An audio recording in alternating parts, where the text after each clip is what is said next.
mahaba pa yung proseso. So antayin natin. It's in the courts. We will leave it to the best of our legal minds to decide what to do. That's why sinasabi ko, I think ang latest na balita ay apila daw niya sa NBank. So we'll wait for that result. Kung ano man, baka pumunta sa Supreme Court. So tignan natin, antayin na lang natin ang resulta. Hindi po ba nakakaalarma doon sa mga opposition o sa side ng mga hindi po mga admin ng mga tatakbo, parang pwede ba itong mangyari sa kanila? Well, hindi naman bago ito. Alam mo naman natin na maraming iba dyan ang kanilang imbis na tinataas nila yung kanilang kandidato, ginigiba yung iba. So kasama yan sa black prop ng iba't ibang panig. So again, hindi unexpected. Pero sir, sinasabi po ng company senator ko parang posibleng maging kapareho na set ruling yung desisyon ng COMELEC, pero ito nagbago na, hindi pareho. Tignan natin. Hindi ko pa nakikita ang desisyon.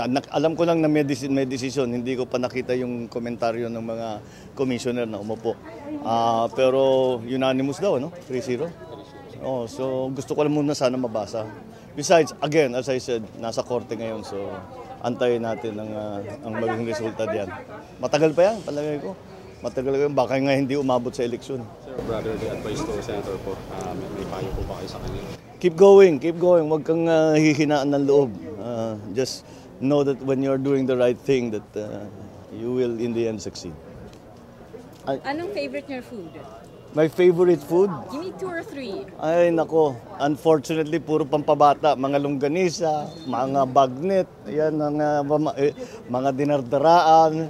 So, that's galing talaga mga native na sa Ilocos na pampabata.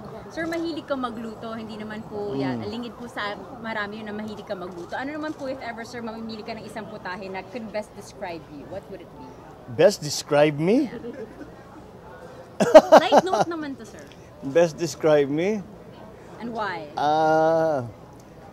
Paksiw siguro dahil may asim pa. Thank you, sir.